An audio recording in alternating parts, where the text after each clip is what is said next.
নমস্কার বন্ধুরা, স্বাগত তোমাদের আমাদের দীপাঙ্গনে। আজ দীপাঙ্গনে ভিডিওর প্রথম ভিডিও দিচ্ছি, তাই তোমাদের আমার ছাদ বাগান থেকেই শুরু করলাম। দেখো আমার ছাদ বাগানে আজ কী ফুল ফুটেছে। এই যে অপরাজিতা নীল ফুল, আর এই যে দেখো হলুদ পরিও ফুটে রয়েছে।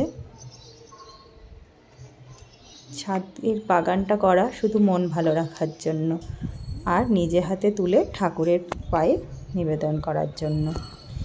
তোমাদের কার কার ছাদ বাগান করতে ভালো লাগে আমাকে জানাবে। যাদের বড় বাগান আছে তাদের তো ভালোই, কিন্তু আমাদের যাদের সেই ছাদটুকুই ভরসা তাদের এই বাগানটা ছাদেই করতে হয়। দেখো শীতের ফুলও ফুটেছিল, এই শীতের প্রায় শেষ, তবু কিছু দৃশ্য তোমাদের সঙ্গে শেয়ার করলাম। দেখো এই যে পিটুনিয়াগুলো ফুটেছে, ভালো লাগছে তো বন্ধুরা দেখতে? জানাবে কার কার আমার ছাদ বাগানটা ভালো লাগছে। এই যে দেখো বিভিন্ন রঙের পিটুনিয়া, থোপা, একপাটি সব ফুটেছে।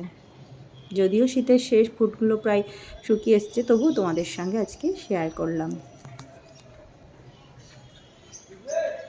ভালো লাগছে তো জানাবে।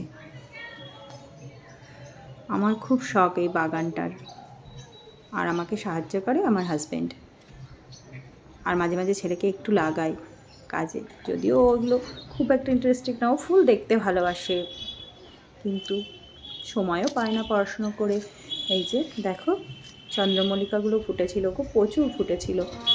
এই যে এখনও স্নোবল রয়েছে। দেখো চন্দ্রমল্লিকাগুলো এখন সব শেষ হয়ে আসছে, আর এত হাওয়া দিচ্ছে না কদিন থেকে, সব ডালগুলো ভেঙে চুরে কী অবস্থা। ফুলের ভারে ফুলও অসম্ভব ফুটেছিল, নিশ্চয়ই তোমরা দেখে বুঝতে পারছো কত ফুল ফুটেছিল। দেখো সাদা স্নোবলটা, এগুলো যেহেতু পরে ফুটেছিল তাই এখন এগুলো রয়েছে। এই যে আমাদের বাগানে দেখো আরও কী কী গাছ আছে তোমাদের সঙ্গে শেয়ার করছি।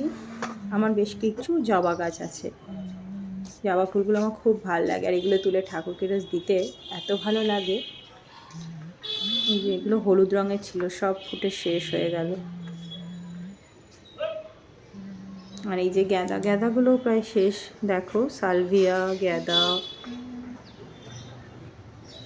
শীতে কিন্তু বেশ কিছু গাছ করা হয়, অনেক পারি না, তবে প্রতি গাছ অল্প অল্প করে আনা হয়। আর চন্দ্রমল্লিকাটা বেশি আনা হয়, কেন কি চন্দ্রমল্লিকাটা অনেক দিন ফুটে থাকে, প্রচুর পরিমাণ ফোটে।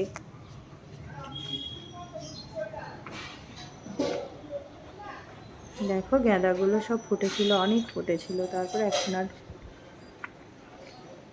শীতের তোলা আছে গ্যাদার ভিডিও, তোমাদের সঙ্গে অবশ্যই শেয়ার করব। দেখো আমার লাল ড্রাগন জবাটা কত সুন্দর ফুটেছে, ভালো লাগছে তো বন্ধুরা?